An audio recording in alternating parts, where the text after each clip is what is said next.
You're rolling.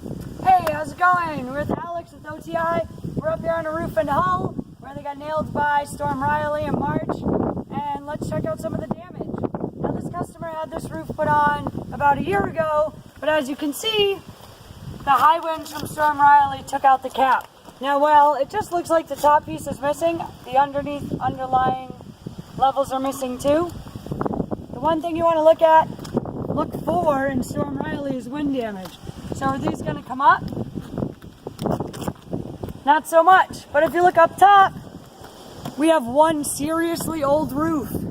Now, should this roof have been replaced years ago? Probably, but the shingles would not have been knocked out if it wasn't for wind damage. So let's call these guys in to claim and get them a new roof.